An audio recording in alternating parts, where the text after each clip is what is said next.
Guys hopefully everyone is doing well. आज का हमारा टारगेट ये है कि हम 8.4 क्वेश्चन करेंगे और दूसरा ये है कि पहले हम इसकी शेप देखें।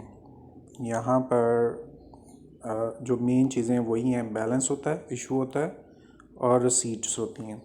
ये जो आपको चीज़ें नज़र आ रही हैं यहाँ पर जो हमारे काम की नहीं है वो आप गौर से देखें। सबसे पहले तो ये वर्ड आ रहा है इनवॉइस का, फिर ये वर्ड आ रहा है रिक्विजिशन का। ये पहले आपने नहीं देखे हुए। इनवॉइस का मतलब होता है एक पर्ची होती है, जो मैं अक्सर क्लास के अंदर कह रहा होता हूँ कि फैक्ट्री के अंदर मुझे सिर्फ इनवॉइसेस चाहिए होती हैं। इनवॉइस एक पर्ची होती है जिस पर आपने जो चीज़ ख़रीदी है उसकी डिटेल लिखी होती है। तो इनवॉइस का नाम हो गया परचेज़। और दूसरा जो ये रिक्विजिशन आपके साथ में लिखी हुई है, रिक्विजिशन का मतलब होता है इशू। तो है सारी बात वही। इनवॉइस को आपने समझना है परचेज़ और रिक्विजिशन को समझना है आपने इशू। एक बात। दूसरी बात, आप ये देख रहे हो कि इनके साथ जो ये वाली वैल्यूज़ लिखी हुई हैं, ये वैल्यूज़ क्या चीज़ें हैं। जैसे ये 780 लिखा हुआ है, जैसे ये 887 लिखा हुआ है, जैसे ये 909 लिखा हुआ है। ये क्या चीज़ें। ये कभी आपने रसीद देखी हो ना, जैसे आपको फ़ी रसीद भी मिलती होगी, तो उसके ऊपर बस एक नंबर लिखा होता है। ये जस्ट एक नंबर है, इसको आपने 100% इग्नोर कर देंगे तो कोई प्रॉब्लम नहीं है। क्वेश्चन के अंदर आपने इस चीज़ की परेशानी नहीं उठानी। ओके, तो अब माने कि आपको बात समझाई। दो बातें, एक इनवॉइस जहाँ पर लिखा होगा, इनवॉइस जिस जगह पर लिखा होगा आपने समझना है कि वो आपने बाइंग की है, जिसकी मैंने आपको अभी याद भी करवाया कि मैं फैक्ट्रीज़ के लिए बोलता हूँ कि मुझे बस इनवॉइसेस चाहिए। इनवॉइस परचेज़ है, रिक्विजिशन इशू है। और दूसरी चीज़ मैंने आपको क्या बताई, इनके साथ जो नंबर्स लिखे हुए हैं, इन नंबर्स को आप इग्नोर कर दें। जैसे नंबर 780, नंबर 794, नंबर 802, इन जैसे कोई भी नंबर है, इनको इग्नोर कर दें। ओके, अब हम जो दिसंबर 1 पे सबसे पहले जाएंगे। पिछले क्वेश्चन की तरह जो ओपनिंग इन्वेंट्री है वो भी उसने अलग लिखी हुई है और वो है 400 kg 1800। अब यहाँ पर अगेन आपको जिस बात को समझना है वो ये है कि यहाँ पर यूनिट कॉस्ट नहीं दी हुई, यहाँ पर 400 kgs दिए हुए हैं और टोटल कॉस्ट दी हुई है उनकी 1800। तो आपने टोटल कॉस्ट को टोटल कॉस्ट की जगह, यूनिट्स को यूनिट्स की जगह पर लिखना है। ओके, तो पहले आपके पास जो यूनिट्स हैं वो 400 kg हैं। आप यूनिट्स को यूनिट्स की जगह पर लिख दें 400 kg। ओके, और उसके बाद ये चूँकि आपका सिर्फ बैलेंस है तो आपने 400 को 400 और 1800 इनकी टोटल कॉस्ट है। समझ में आई है बात। इस क्वेश्चन में फिर दोबारा से पिछले क्वेश्चन की तरह पर यूनिट कॉस्ट नहीं दी हुई। तो अब आपने जब पर यूनिट कॉस्ट निकालनी है तो पिछले फार्मूलाज को आपने याद रखना है। अच्छा, एक दफ़ा मैं इसको आपको चाह रहा हूँ कि मैं आपको अलग करके भी लिख कर दूँ। जब भी आपने एक मेन फार्मूला आप बस याद रखें कि जब आप यूनिट्स को मल्टीप्लाई करते हैं पर यूनिट के साथ, यूनिट्स को मल्टीप्लाई करते हैं पर यूनिट के साथ, तो वो आपके पास आ जाती है अमाउंट। उसको आपने नाम देना है अमाउंट का। अब ये बात आपने याद रखनी है कि वो टोटल अमाउंट यानी रुपीज़ आ जाते हैं। ब्रैकेट में मैं रुपीज़ भी लिख देता हूँ। जो रुपीज़ का कॉलम होता है वो कैसे आता है, जब आप यूनिट्स को मल्टीप्लाई करते हैं पर यूनिट के साथ। ये आप लिख लो किसी जगह के ऊपर और इसको बार बार अपने दिमाग में दोहराते रहो। अब अगर जहाँ ये पर यूनिट लिखा हुआ है ये इसके साथ मल्टीप्लाई हो रहा है, अगर आपको पर यूनिट निकालना है तो जो चीज़ मल्टीप्लाई हो रही है वो इज इक्वल टू से उधर जाके डिवाइड हो जाती है। तो जो आपने अमाउंट रुपीज़ में निकालनी है वो यूनिट्स को पर यूनिट से मल्टीप्लाई करके आएगी। अगर आपने यहाँ पर ही पर यूनिट निकालना हुआ तो वो मैंने आपसे कहा, जैसे 5th-6th क्लास के अंदर हम सीखते थे कि अगर इज़ इक्वल टू से उधर जाना है तब क्या करना है आपने, ये पर यूनिट इधर ही रहेगा, ये यूनिट्स उधर जाके अमाउंट्स पे डिवाइड हो जाएंगे, तो आपने अमाउंट डिवाइडेड बाय यूनिट्स करना है। ये दो ही फार्मूलाज हैं जिनके साथ आपने रहना है। यहाँ पे इसका स्क्रीनशॉट ले लें, इसको अच्छी तरह से याद करें। और पिछले क्वेश्चन में भी बार बार यही बात हो रही थी। अब मैंने आपको लिख भी दिया है, इनको अच्छी तरह से आप याद करें। और चूँकि अब मैं क्वेश्चन करने लगा हूँ तो ये बार ये रिपीट भी होंगे। उम्मीद यही है कि ज़्यादा अच्छे तरीके से याद हो जाएंगे आपको। वापस अपने क्वेश्चन में आएंगे। अब हमने पर यूनिट निकालना है, जैसे हमने फार्मूला देखा अभी टोटल अमाउंट को डिवाइड करना है यूनिट्स पे, तो आपके पास पर यूनिट आ गई। अच्छा, अब आज देखें डेसिमल आ रहे हैं, आपने ध्यान रखना है कि पूरे पूरे डेसिमल आपने पिक करने हैं। ओके, ये हमारी फर्स्ट डेट की एंट्री हो गई और यहाँ जो मंथ यूज़ हो रहा है वो दिसंबर का है, तो मैं डेट पहले डाल दूँ दिसंबर 1। अब देखिए बाज़ का ऐसा होता है कि आपकी कंसंट्रेशन इस तरह से ख़राब होती है, कभी डेट डाल रहे हैं, कभी लाइन डाल रहे हैं, कभी मार्कर पकड़ रहे हैं, कोई बात नहीं, इससे परेशान नहीं होना। प्रेजेंटेशन बहुत इंपॉर्टेंट होती है आपके बिज़नेस के लिए भी, आपकी जॉब के लिए भी। अगर आप टेढ़ा मेढ़ा काम कर दें, चाहे वो ठीक भी हुआ, तो उसका इम्पैक्ट इतना ज़्यादा अच्छा नहीं पड़ेगा। दिसंबर 1 की एंट्री हो गई, दिसंबर 4 की आगे एंट्री है। जैसे मैंने पहले आपसे रिक्वेस्ट की है कि ये जो इनवाइस है ये परचेज़ है, नंबर आप भूल जाएं, नंबर क्या लिखा हुआ है इसको आप कुछ देर के लिए भूल जाएं। इनवाइस का मतलब होता है परचेज़, और परचेज़ आपने किया 250 के हिसाब से, 250 तो आपने परचेज़ किया है 250 यूनिट्स को, और उसकी कॉस्ट वो बता रहा है कि 1200 है, 250 और 1200। ओके, अब पर यूनिट दोबारा निकालते हैं, टोटल अमाउंट को डिवाइड करना है यूनिट्स पे, तो आपके पास पर यूनिट आ गई। और ये जो डेट है ये आपको दिसंबर 4 की मिल रही है, आप साथ में इसको डेट भी डाल दें, दिसंबर 4। अच्छा, अब चूँकि आप फाइफो मेथड को फॉलो कर रहे हैं, तो फाइफो में आपको याद होगा कि जब भी आपने ख़रीदना है, पहले जो आपके पास ओल्ड यूनिट्स पड़े हुए हैं उनको आपने एज इट इज़ उतारना है। तो आप पहले ओल्ड यूनिट्स उतार लें और उसके बाद जो न्यू यूनिट्स आपने परचेज़ किए हैं वो आपने अलहदा लिखने हैं।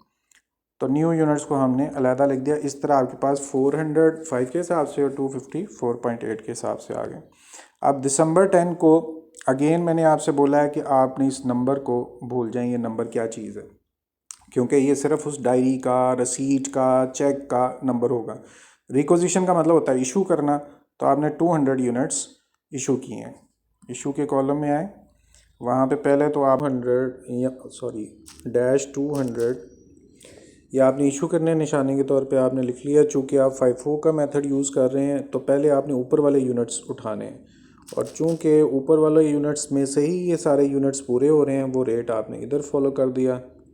अब इसकी टोटल कॉस्ट निकालनी है तो units multiply by per unit आप कर दें, टोटल कॉस्ट निकल गई। बैलेंस कैसे बचेगा, आपने ऊपर वाले 400 से ये 200 इशू किए हैं, तो पहले 400 में से ये 200 हमारे पास से चले गए, और उनका जो रेट है वो 4.5 है, वो आपने पोस्ट कर दिया।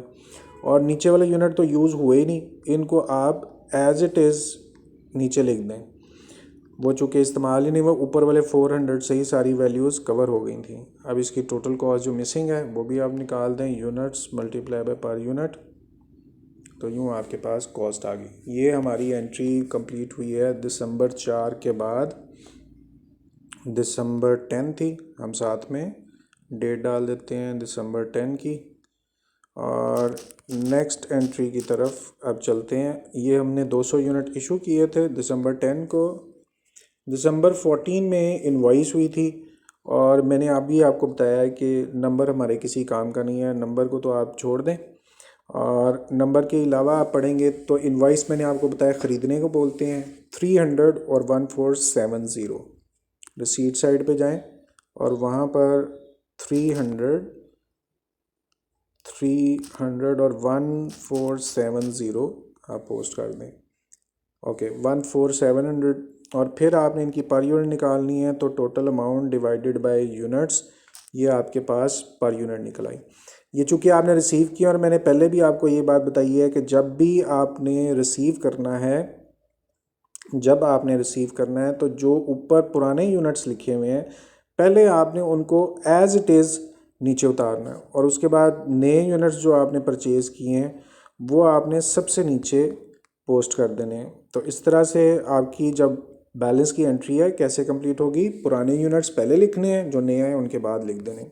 ये हमने 300 यूनिट्स जो बाय किए थे उसकी डेट बन रही है दिसंबर 14 की, तो आप डेट साथ में डाल दें, मेंशन कर दें दिसंबर 14।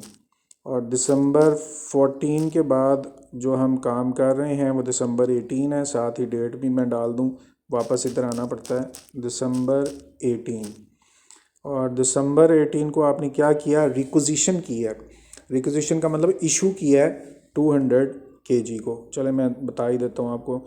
दिसंबर 18 को आपने रिक्विजिशन की है 200 kg की, और ये नंबर आपके किसी काम का नहीं, ये रिसीट है। 200 kg बस इशू करने हैं आपने। वापस क्वेश्चन में है, इशू के कॉलम में जाएं और वहाँ पर आपने 200 यूनिट्स इशू करने हैं। हमने पहले इनको लिख लिया 200 को। फाइफो को हम फॉलो कर रहे हैं। ये पूरे के पूरे ही जो 200 पड़े हुए हैं हमारे पास, ये पूरे ही यूज़ हो जाएंगे। एग्जैक्ट वही अमाउंट यहाँ पर यूज़ हो रही है। क्या मैं कह रहा हूँ, 200 यूनिट इशू करने हैं, फाइफो को फॉलो कर रहे हैं, तो सबसे पहले पड़े ही 200 यूनिट हुए थे। अब आप यहाँ इनकी टोटल कॉस्ट निकाल दें, units multiply by per unit.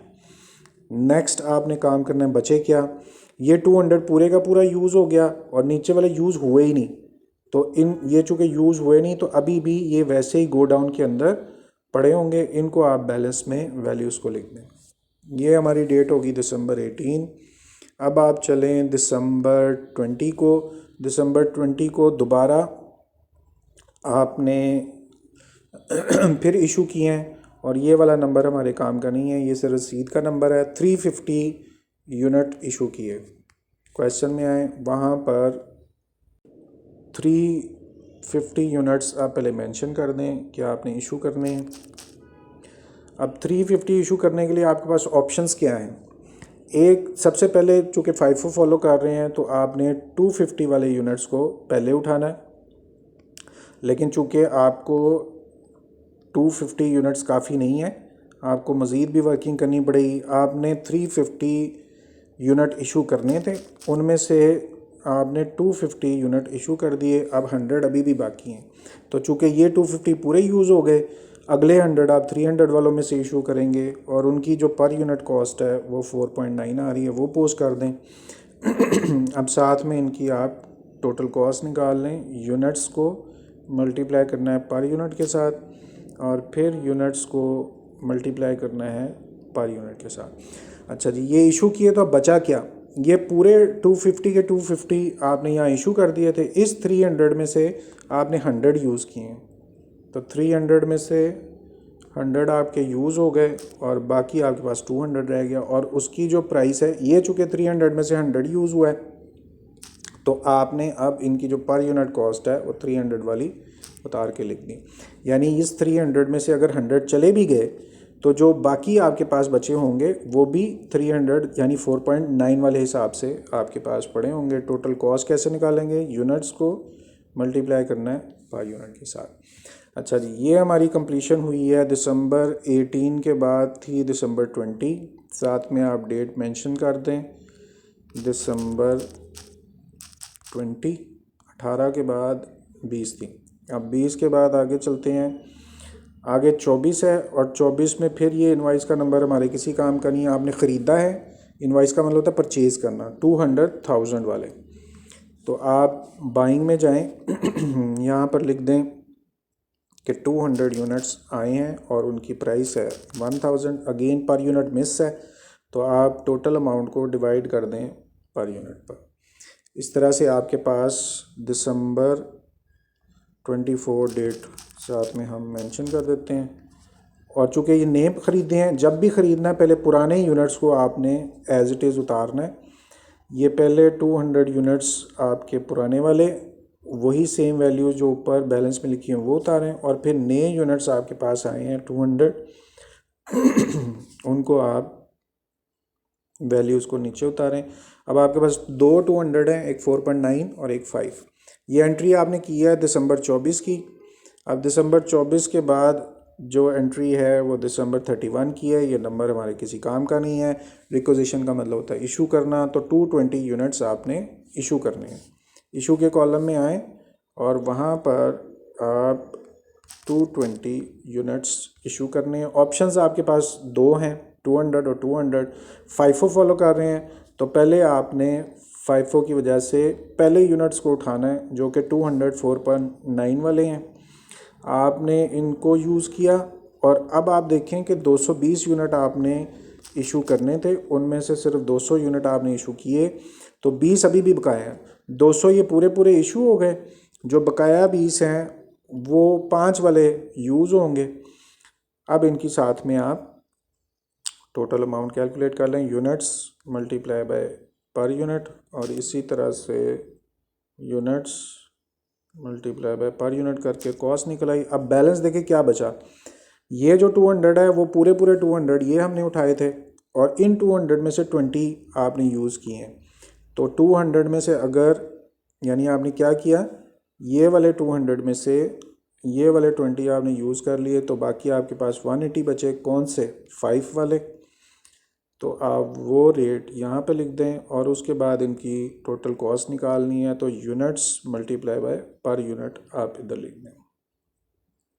Okay जी, ये हमारे पास इस वक्त एंडिंग इन्वेंट्री आ गई, और ये हमारे पास आंसर है FIFO का। चेक करते हैं। अब FIFO यहाँ एक चीज़ आपको डिफरेंट नज़र आ रही है, वो है सिर्फ उसने जो मटेरियल यूज़ किया है उसका आंसर दे रहा है, एंडिंग इन्वेंट्री का आंसर ही नहीं है। तो अब हमें फिर आंसर अपना जो दूसरा है वो कैलकुलेट करके निकालना पड़ेगा, यानी कि मटेरियल यूज्ड।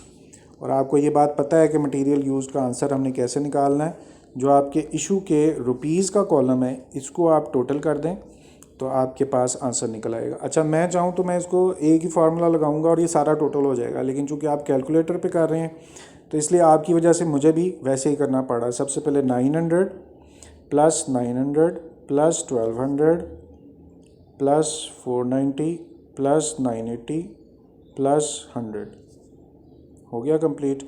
तो हमारे पास आंसर आ रहा है 4570। अब हम उसका आंसर चेक करते हैं, तो हमारे पास पहला जो आंसर है वो FIFO का है 4570, और हमारे पास भी 4570। ओके, ये FIFO हमारा यहाँ पर कंप्लीट हो गया। यहाँ आप इसको रोकें, अच्छी तरह से वैल्यूज़ को चेक करें, कोई मसला हो तो मुझे बताएं, और फिर हम अभी LIFO स्टार्ट करते हैं। ओके जी, अब हम LIFO को देखेंगे, और LIFO को देखने के लिए जो ये FIFO वाला क्वेश्चन सॉल्व हुआ है, आपको जैसे मैंने लास्ट टाइम बोला था कि ओपनिंग में भी कोई फ़र्क नहीं पड़ता और न्यू बाइंग में भी कोई फ़र्क नहीं पड़ता LIFO के अंदर।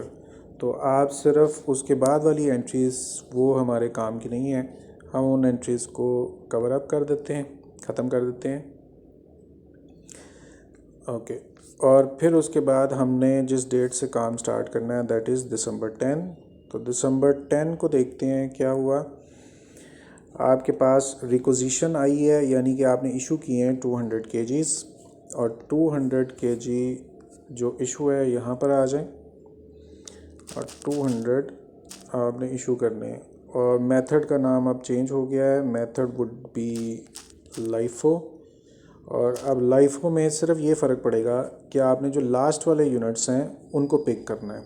200 इशू करने के लिए आपके पास ये वाले जो यूनिट्स पड़े हैं, ये लास्ट में पड़े हैं, उनमें से 200 आप इशू करेंगे, और उसके लिए रेट 4.8 यूज़ होगा, और साथ में आप इनकी टोटल कॉस्ट निकाल लें, यानी units multiply by per unit करके टोटल कॉस्ट निकल आएगी। बैलेंस कैसे बचाएंगे? ये जो 250 है इसमें से 200 यूज़ हुए हैं, तो 250 में से ये जो 250 हैं इनमें से यूज़ हो गए हैं 200, तो आपके पास बकाया 50, और जो ऊपर वाले 400 हैं उनको तो आपने यूज़ किया ही नहीं, वो 400 एज इट इज़ आपके पास आ जाएंगे, उनको आप लिख दें। अच्छा, तरतीब नहीं चेंज करनी, जो पहले वैल्यू लिखी हुई है उसको पहले लिखना है, जो बाद वाली वैल्यू है वो बाद में लिखना है। 250 में से चूँकि 200 यूज़ हो गए थे तो 4.8 वाले यूनिट्स यहाँ पर बकाया बचे हुए हैं। अब इनकी टोटल निकालनी है, तो units multiply by per unit करके टोटल कॉस्ट भी निकाल दें। ये एंट्री हो गई December 10 की। अब December 10 के बाद December 14 है, और December 14 को आपने दोबारा बाइंग की है, और ये जो अमाउंट है ये हमारे किसी काम की नहीं है, ये नंबर है सिर्फ 314.70 की बाइंग है। तो बाइंग वाली जगह पर आएँ और वहाँ पर लिख दें आप 300 यूनिट्स आपने परचेज़ की हैं, और 300 की जो कॉस्ट है वो लिखी हुई है 1470 पर यूनिट आपने निकालना है। तो total amount divided by units, ये पर यूनिट आ गया। अच्छा, बाइंग करने के लिए मैंने आपको बताया FIFO LIFO में पहले पुराने यूनिट्स उतारने हैं। ये हमारे पास पुराने यूनिट्स पड़े हुए हैं, पहले इनको एज इट इज़ आपने नीचे उतारना है और ख़्याल रखना है जो पहले लिखा हुआ है उसको पहले, जो बाद में लिखा हुआ है बाद में, और उसके बाद आपने न्यू यूनिट्स को भी उतारना है और सबसे नीचे न्यू यूनिट्स को लिखना है। आपने याद रखना है, तरतीब नहीं चेंज करनी है इसकी। ओके, दिसंबर 14 हमारे पास हो गया और दिसंबर 14 के बाद है दिसंबर 18। दिसंबर 18 को आपने इशू किए हैं 200 यूनिट्स। तो अब आए दिसंबर को आपने 200 यूनिट्स इशू किए, पहले आपने लिख लिया। अब चूँकि ये लाइफो फॉलो कर रहे हैं तो जो सबसे नीचे वाले यूनिट्स हैं उनको आपने सबसे पहले उठाना है। सबसे नीचे पड़े हुए हैं 300, उनमें से आपने 200 यूनिट्स उठाए और उसका जो रेट है वो 4.9 है, वो आपने लिख दिया। और इनकी कॉस्ट निकालने के लिए यूनिट्स मल्टीप्लाई बाय पर यूनिट्स आपने कर दिया तो कॉस्ट निकल आई। 200 यूनिट इशू हो गए। अब गौर कीजिएगा, आपने ये वाले जो 300 है इनमें से यूनिट्स उठाए थे, तो 300 में से आपने 200 यूनिट इशू कर दिए और इसका रेट जो 4.9 है वही रहेगा। ओके, तो अब आपने इस 300 में से ये 200 यूनिट इशू कर दिए थे, उसमें से 400 रह गए। ये जो ऊपर वाले 400 और 50 थे इनको तो आपने छेड़ा ही नहीं, ये एज इट इज़ आपने नीचे लिख देना। और फिर दोबारा बार बार मैं कह रहा हूँ कि इनकी तरतीब नहीं चेंज करनी, जो जिस जगह पर लिखा हुआ है उसी जगह पर लिखना। आप टोटल कॉस्ट निकालनी है तो unit multiply by per unit करके टोटल कॉस्ट भी आप साथ में लगा दें। ओके, अब यहाँ पर आपने जो एंट्री की वो दिसंबर 18 को आपने इशू किया था। दिसंबर 18 के बाद आ रही है दिसंबर 20 और उसमें से फिर दोबारा रिक्विजिशन हुई है, इशू किए 350 यूनिट्स। तो आप इशू में वापस जाएं और वहाँ पर लिख दें 350 यूनिट्स जो आप इशू कर रहे हैं। अब चूँकि आप लाइफो फॉलो कर रहे हैं, आपके पास जो ऑप्शंस हैं वो सामने 3 पड़ी हुई हैं, ये तीनों में से आप कोई से भी यूनिट उठा सकते हैं। लेकिन चूँकि लाइफो आप फॉलो कर रहे हैं तो सबसे पहले आपने 100 यूनिट्स उठाने हैं। 350 यूनिट्स आपने इशू करने के लिए सबसे पहले ये वाले यूनिट्स चूँकि पूरे पूरे ही आ रहे हैं, पहले आप इन यूनिट्स को उठा लें। और अब आप देखें कि आपको नेक्स्ट कितनी वैल्यूज़ चाहिए। 350 में से 100 हो गए तो अभी मज़ीद चाहिए आपको 250 और वो भी पूरे नहीं हो रहे। अगली जो अमाउंट है वो 50 वाली है, आपने इनको भी पूरा पूरा उठा लेना है।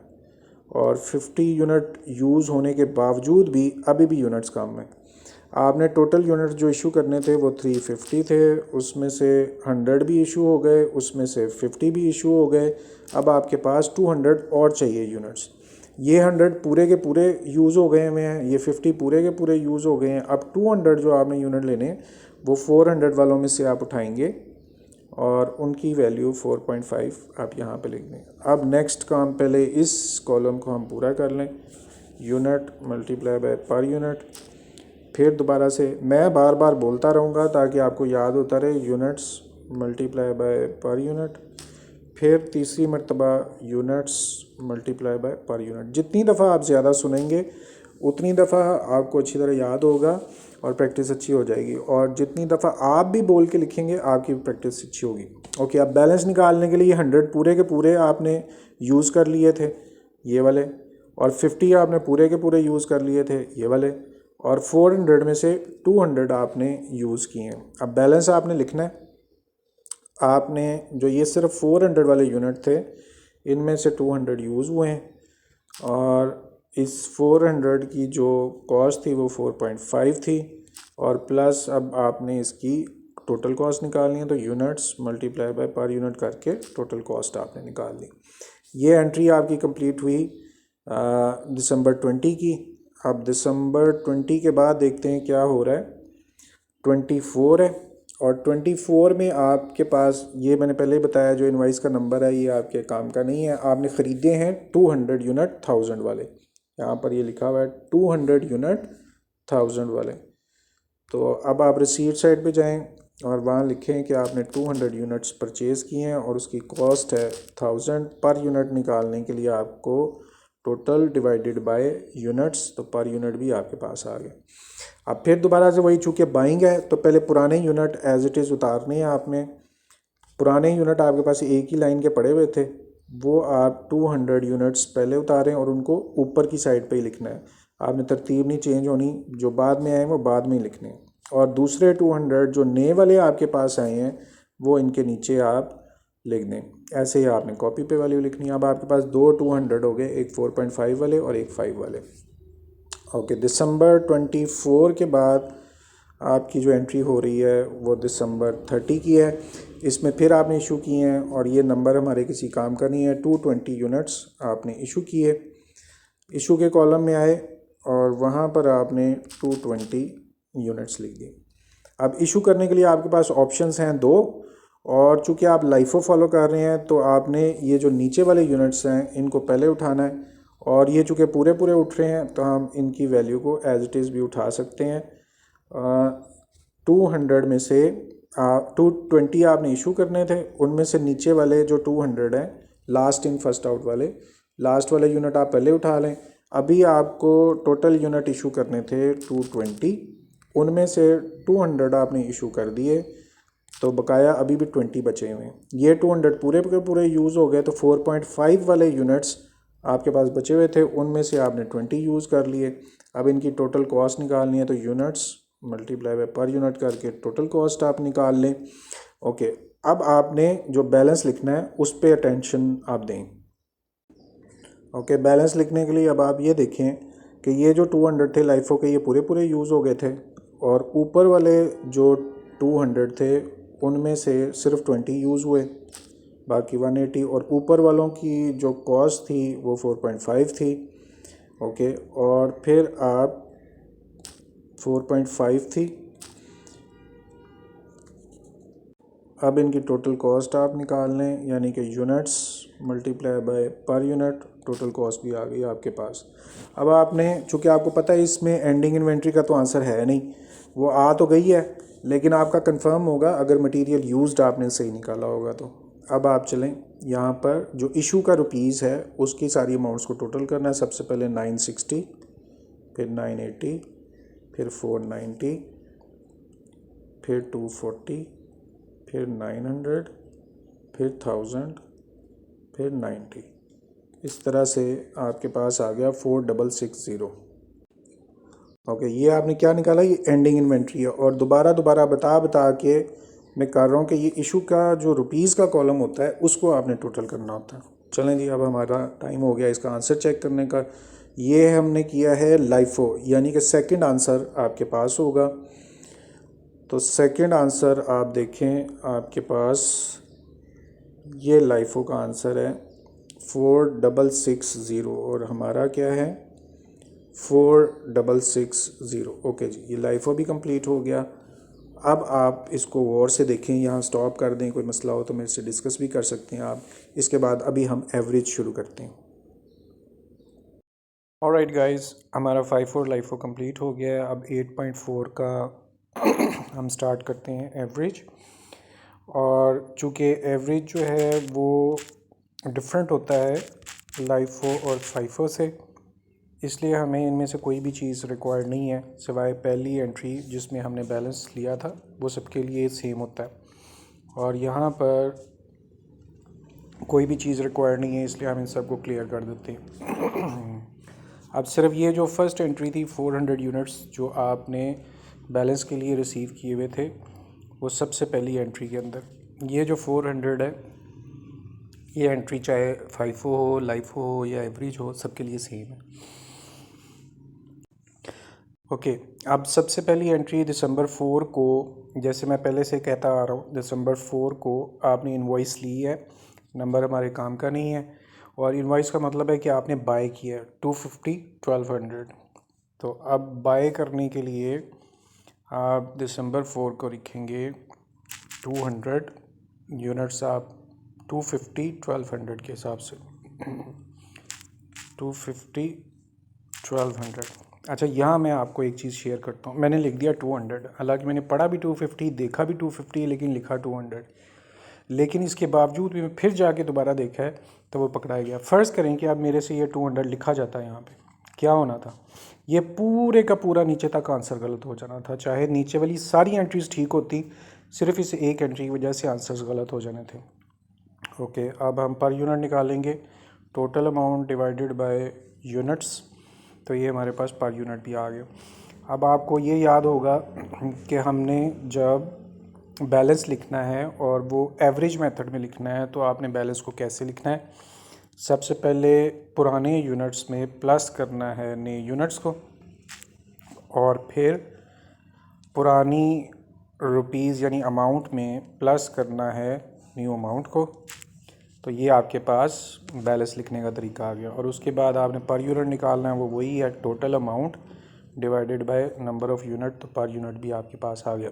अभी तक डेसिमल फैल नहीं रहे, अगर फैल गए तो आपने ज़्यादा सारे डेसिमल्स कलेक्ट करने। अब दिसंबर 10 को क्या हुआ, दोबारा आपने रिक्विजिशन, एक रिक्विजिशंस है, रिक्विजिशंस क्या होती हैं कि आपके पास से मटेरियल गया है 845, ये हमारा काम का नहीं है, तो 200 kg आपने इशू की है। रिक्विजिशन का मतलब इशू करना, इनवाइस का मतलब परचेज़ करना। तो रिक्विजिशन इशू किए 200 kgs। अब आप इशू के कॉलम में आए, वहाँ पर आपने 200 kg इशू किया। अब चूँकि इसकी इशू की प्राइस कोई नहीं है, और दूसरी बात ये है कि एवरेज के अंदर ये आसानी है कि आपके पास ऑप्शंस ही नहीं होती, ऑप्शन एक ही है, वो 4.6 है, वो आप लिख दें। ओके गाइस, एक बात समझिए ज़रा गौर से, यहाँ पर अगर आपको ज़्यादा सारे डेसिमल आएंगे तो आपने ज़्यादा सारे डेसिमल्स को कलेक्ट करना है। मैंने चूँकि लास्ट क्वेश्चन में उसको 1 पे किया हुआ था, अब मैं आपको डेसिमल इसके जितने ज़्यादा होने चाहिए, देखें ये आई जा रहे हैं, तो आप जब कैलकुलेटर पे क्या करेंगे, 3000 को जब डिवाइड करेंगे 650 पे तो बहुत सारे डेसिमल्स आपके पास आएंगे, तो आपने उन सारे डेसिमल्स को कलेक्ट करना है। अब मैंने फॉर द टाइम बिंग सिर्फ 4 कलेक्ट कर रहा हूँ। ओके, अब यहाँ पर भी वही 4 हमने कलेक्ट करने हैं, और इस जगह पर भी मुझे डेसिमल बढ़ाने की ज़रूरत है। मैं अपने डेसिमल इंक्रीज़ कर लेता हूँ इस पॉइंट के ऊपर। ये समझने की इम्पॉर्टेंट बात है, इसलिए मैं आपके सामने कर रहा हूँ। तो मैं सब जगह पर 4 डेसिमल ले रहा हूँ। अब फिर मेरी बात गौर से समझें, अगर फ़र्ज़ करें कि आप यहाँ पे 4.6 लिख देंगे, आंसर में 10-12 रुपये का फ़र्क आएगा। अब यहाँ पर भी मुझे, अगर मैं डेसिमल 4 लिख रहा हूँ, अभी भी 8 पूरे नहीं लिख रहा हूँ, तो 1, 2, 3, 4 रुपये का फ़र्क आना चाहिए आपके आंसर में। हो सकता है कि एग्जैक्ट आ जाए, लेकिन आंसर का फ़र्क आएगा क्योंकि पूरे डेसिमल्स में नहीं ले रहा हूँ। ओके, अब रुपीज़ निकालते हैं, units multiply by per unit करके आपने रुपीज़ निकाल लिया। अच्छा, ये वाले जो डेसिमल है इनकी इंपॉर्टेंस नहीं है, जो रुपीज़ वाले हैं ये मुझे नहीं चाहिए, तो मैं इनके डेसिमल्स को ख़त्म भी कर सकता हूँ, यानी कि मैं राउंड करने लगा हूँ इन सारे डेसिमल्स को ए में जाके, और तो मैंने इन डेसिमल्स को कवर अप कर दिया है। ओके, यहाँ वाले डेसिमल मैंने ख़त्म कर दिए, ये काम के नहीं है, ये वाले डेसिमल्स जो हैं ये काम के। आपने इसको दोबारा रिवर्स करें वीडियो को, और दोबारा से सुने मेरी बात कि मैंने आपसे क्या कहा। ओके, अब दिसंबर 10 की हमारी एंट्री थी जो इशू किए थे, और आपको ये पता है कि एवरेज के अंदर काम बहुत आसान है क्योंकि ऑप्शंस नहीं होती। जितने यूनिट्स आपके पास पड़े हुए थे 650, उनमें से 200 इशू कर दिए, यानी कम हो गए यूनिट्स। और उसके बाद जो आपके पास पर यूनिट कॉस्ट है, वही वाली पर यूनिट कॉस्ट आपने इधर लगा देनी है। टोटल कॉस्ट निकालने के लिए फार्मूला सेम है, यूनिट्स को मल्टीप्लाई करना है पर यूनिट के साथ, तो टोटल कॉस्ट भी साथ में आ गई। लें जी, अब आपका दिसंबर 10 भी कंप्लीट हुआ। दिसंबर 10 के बाद हमारे पास है दिसंबर 14, और उसमें आपने इनवॉइस यानी परचेज़ किया है, 794 सिर्फ नंबर है। आपने जो बाइंग की है वो 300 की है। अब बाइंग की जगह पर जाए, और 300 यूनिट्स आपने परचेज़ की हैं, और उनकी कॉस्ट है 1470, और इसकी पर यूनिट निकालने के लिए टोटल को यूनिट्स पे डिवाइड कर दें तो पर यूनिट निकल आएगी।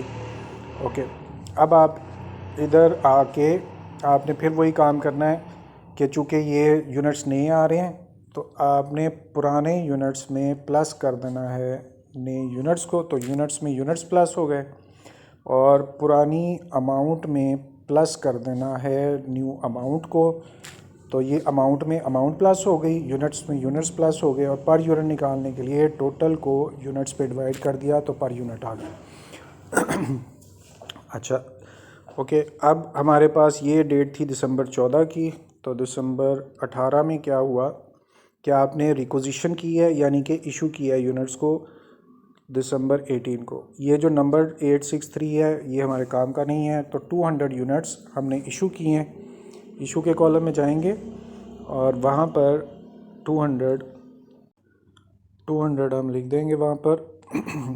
एवरेज में मैंने आपको बताया थोड़ी सी आसानी है, आपके पास बहुत सारी ऑप्शंस नहीं होती, है ही एक ऑप्शन, और वो ये है कि पर यूनिट कॉस्ट जो अवेलेबल होगी आपने उसी को टेक ओवर कर देना है। उसके बाद टोटल कॉस्ट निकालने के लिए units multiply by per unit किए, टोटल कॉस्ट आ गई। ये आपने इशू किया था तो 750 यूनिट्स पड़े हुए थे, उनमें से 200 इशू हो गए तो रिमेनिंग 550 रह गए।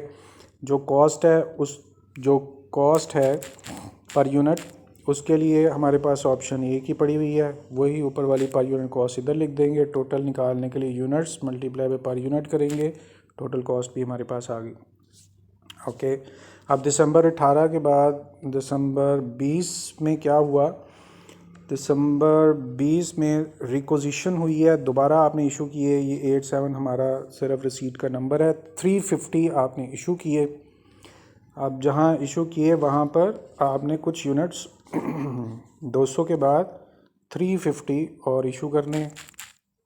अब चूँकि मैंने आपको बताया एवरेज के अंदर काम आसान है, आपके पास ऑप्शन ही एक है, सिर्फ 5 वाले यूनिट आपने इशू किए और इनकी टोटल निकालने के लिए unit multiply by per unit आप कर दें। 350 करना है मल्टीप्लाई। ओके गाइस, ये 350 और 5 है, यहाँ पर ज़्यादा डेसिमल इसलिए आ रहे हैं कि मैं राउंड किया हुआ है इधर। अगर आप जब कैलकुलेट करेंगे तो 2601 को 550 पे डिवाइड करेंगे तो ज़्यादा सारे डेसिमल आएंगे। फिर मैं आपको दिखा देता हूँ। अगर मैंने चूँकि वहाँ पर डेसिमल्स कम रखे हुए हैं, यहाँ पर मैं डेसिमल बढ़ा रहा हूँ तो एक्चुअली वो 4.79 आ रहा है। ये वाले डेसिमल भी फिर हम इंक्रीज़ कर देते हैं।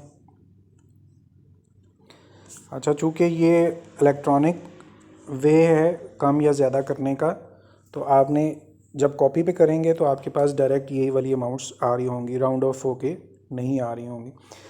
अच्छा, अब चूँकि ये मुझे अमाउंट इस वक्त रिसीव हो रही है 1655। क्वेश्चन 20 में हमने इशू किए थे 350 यूनिट। अब आसान काम यही है कि टोटल यूनिट थे 550, उनमें से यूनिट इशू कर दिए 350।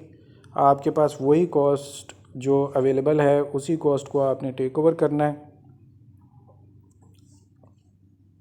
तो पुरानी पर यूनिट कॉस्ट को ही आपने टेक ओवर कर लिया और फिर टोटल कॉस्ट निकालने के लिए units multiply by per unit कर दिया तो आपके पास अमाउंट आ गई।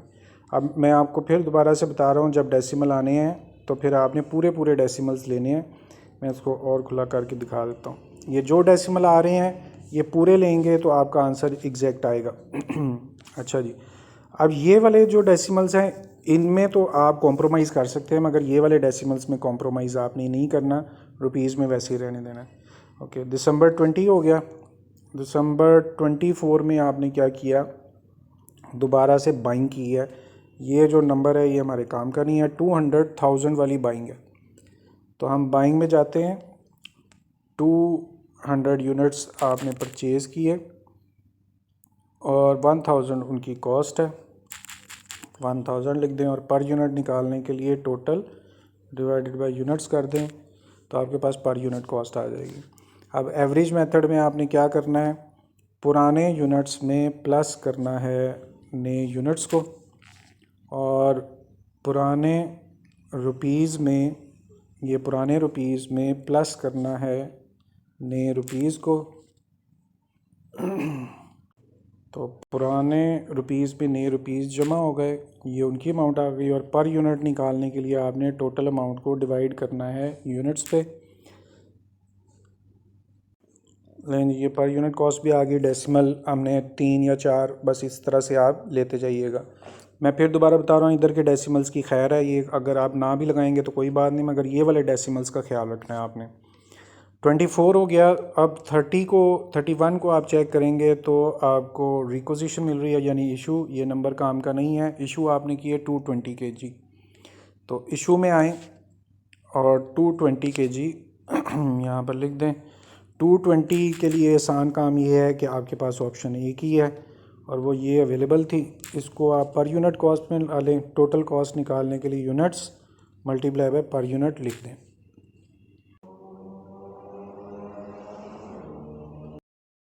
बार बार एक ही बात आपके साथ रिपीट कर रहा हूँ कि ये जो डेसिमल्स आएंगे इनका आपने ध्यान रखना है। ये जितने ज़्यादा लगाएंगे उतना एक्यूरेट आंसर आएगा। अब हमने ये 3 या 4 जब लिए हैं, हमने ज़्यादा सारे नहीं लिए। मैं ज़्यादा सारे की क्या बात कर रहा हूँ, जब आप अपने कैलकुलेटर्स पे लेंगे तो आपको ये देखें आ ही जा रहे हैं डेसिमल, तो कैलकुलेटर पे बहुत ज़्यादा आएंगे। मैंने उसकी बजाय यहाँ पर सिर्फ 3 डेसिमल लिए हैं। मैंने पूरे नहीं लिए तो मेरे आंसर में 1 रुपया, 2 रुपये, 3 रुपये तक का फ़र्क आएगा। अगर ये मैं पूरे 8 के 8 डेसिमल लूँगा तो फिर एग्जैक्ट आंसर आएगा। अभी मैंने सिर्फ 3 लिए हैं। और फिर मैं आपको ये क्या बता रहा हूँ कि यहाँ पर इन डेसिमल्स की खैर है, ये प्रॉब्लम नहीं है। ये चाहे 1945 लिखा हुआ है, 0.8 है, आप इसको 1946 कर दें, कोई मसला नहीं है। ओके जी। अब हमारा दिसंबर 24 के बाद दिसंबर 31 है शायद, अभी चेक कर लेते हैं। दिसंबर 31 में क्या हुआ वो देखते हैं। ओके जी। दिसंबर 31 के अंदर दोबारा रिक्वेजिशंस हैं। ये नंबर हमारे काम का नहीं है। तो 220 kg आपने इशू की है। वापस क्वेश्चन में चलते हैं। इशू आपने किए हैं 220 kg और यहाँ एवरेज में थोड़ा काम आसान इसलिए है कि आपके पास ऑप्शन एक ही पड़ी हुई है, आपने वही ऑप्शन चूज़ करनी है।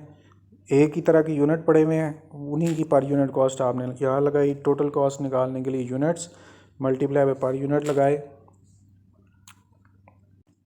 मल्टीप्लाई बाय पर यूनिट लगाए तो आपके पास ये कॉस्ट आ गया। फिर देखें बहुत सारे डेसिमल्स आ रहे हैं, लेकिन रुपीज़ वाले डेसिमल की खैर है। ये हमने जो डेसिमल्स लगाए हैं ये एक एग्जैक्ट और एक्यूरेट और पूरे होने चाहिए।